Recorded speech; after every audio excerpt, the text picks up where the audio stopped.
Logo Gabriel Sithola and Phindi K ngalesi sikhathi ngisuka sengithi bamba sengiyavala bamba ke sengiyavala ekseni uJona 1 uverse 3 no verse 4 kuphela kepha uJona wasuka ebusweni buka Jehova uNkulunkulu kubabalekele uJehova waya eTarashish wahlela eJopha fona umkhumbi obuya kuye eTarashish wakhokha imali yawo wakhwela kuwo ukuba hambe nawo aye eTarashish esuka ebusweni buka uNkulunkulu kodwa uJehova waphonsa umoya omkhulu olwandle kwaba isiphepho esikhulu olwandle wacatshanga ukuthi umkhumbi uyawukwaphulwa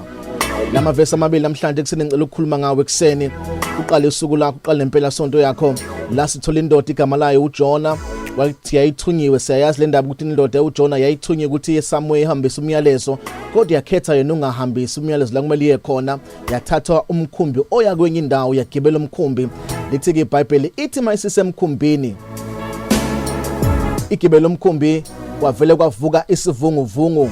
umkhumbi washo ukucwila washo ukuphahlazeka olwandle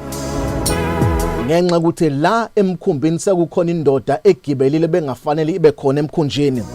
wazi kwadileka uhambo lwabo lokuye la baya khona ngenxa ukuthi umkhumbi usho ukucwila yini yenza ukuthi kuphazamiseke nejeni yabo kuphazamiseke nohambo lwabo lithi iBhayibheli nezimpahla zazikhona emkhunjini kwaze kwacela ukuthi zikhishwe ngoba babecabanga ukuthi izona ezenza ukuthi umkhumbi ushayeke kangaka uzamazame kanje bathatha izimpahla bayiphosa ngaphansi kolwandle zaphoseka emanzini zacwila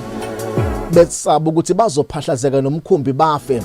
into eyayenza ukuthi umkhumbi uphazamiseke beze beluze nempahla yabo beze bephazamiseke nasohambeni lwabo bephazamiseke nasendlini abaya kuyona ingenxa ukuthi bathe behamba kwijeni yabo kwaba khona umuntu ongafanele abe khona emkhunjini wempilo yabo bafaka umuntu bengafanele ukuthi abe kulomkhumbi uyena osephazamisa uhambo lwabo osophazamisa nendlela abayihamba ngenxa ukuthi khona umuntu abamfakile khona umuntu ongenile obengafanele ukuthi abe kulomkhumbi namhlanje kuseni kuthi angikhulume nomuntu osebona izinto zakhe zingamhambeli kahle obona nezinto zakhe zidelaya obona izinto zakhe zingenzeki ngendlela efanele bengizothi mina kuwe namhlanje kuseni ake ubheke umkhumbi wakho ukuthi obani abantu balayishe emkhumbini wakho ngoba mhlambe khona abantu bafakile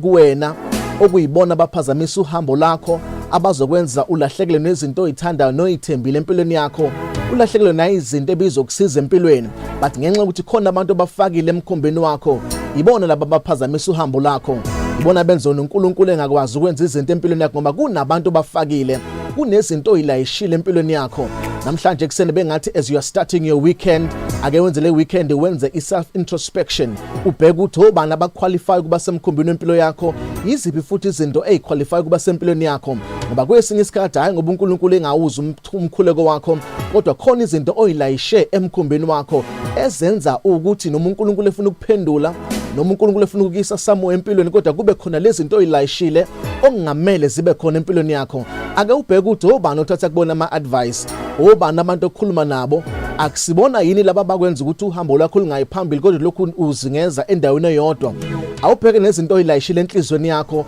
ukuthi akusizona yini izinto eziphazamisa uhambo lwakho omunye ulayishe izinto zomona